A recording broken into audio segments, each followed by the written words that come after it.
We want to sever links with Arewa, Middle Belt Forum. The Middle Belt Forum have said that the indigenous people of the Niger area and Benue Valley hereby give notice that it is no longer comfortable in the unhappy marriage for the convenience of the Arewa and is ready and prepared to forge ahead as an entity of its own and in alliance with other groups or regions who are prepared to cast off the chains of Fulani hegemony. This was contained in a communique signed by the national president of the MBF Middle Belt Forum, Dr. Pogu Bitrus, and chairman of the Elders Council of Middle Belt Forum, Air Commodore Dan Suleiman, retired, after a meeting that was attended by elders and leaders from all the 14 states of the Middle Belt region and the FCT. While expressing shock at the reckless, daring, audacious, and brazen attack on Governor Otom, the Middle Belt Forum expressed dismay at the incapacity of security agents to apprehend Mieti Kauta Hore, said to have masterminded the attack.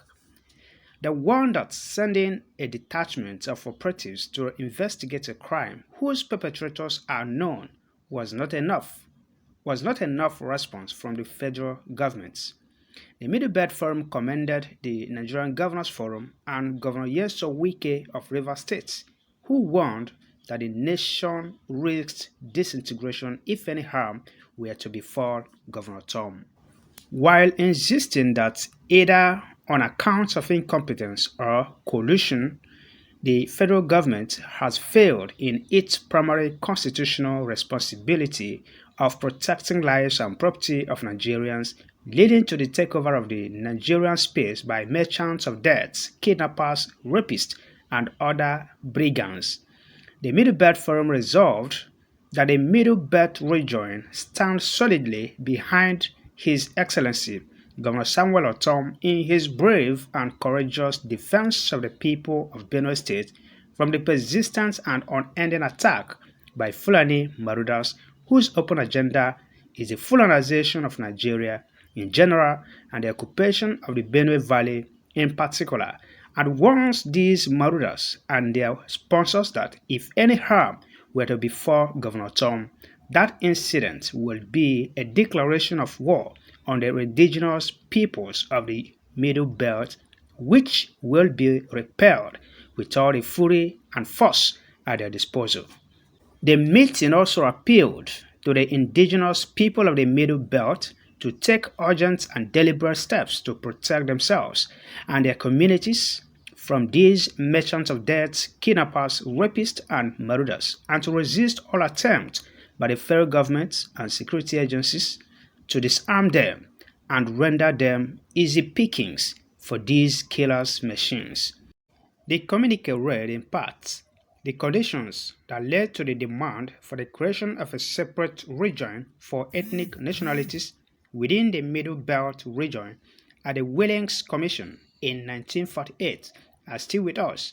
and only surpassed by an urgency born out of desperation, making the severing of the Lugadian umbilical cord binding Nigerians imperative as the recent declassification of British colonial documents have revealed that the Northern Regional Government, the Northern People's Congress, and British colonial officers played conspiratorial roles in subjugating the rights of ethnic nationalities in the Middle Belt to serve the interests of Fulani oligarchy. Wow, that was a very nice piece, and it remains to see if they can actually make bold their threats or bring their word to fall and or translate their words into action, because over the years, at least for 2 3 years now, since 2019, there have been these moves by some individuals in the Middle Belt region to a kind of a push for these movements of breaking away or sensitize their people of the need to break away from the Arewa North. But then, one thing with the Middle Belt is that it seems they have been influenced badly and over the years by the Fulani oligarchy to the extent that a greater majority, a greater percentage of the middle belt towns, don't it does not appeal to when they talk about this agitation, it doesn't really appeal to them. They don't really seem to grasp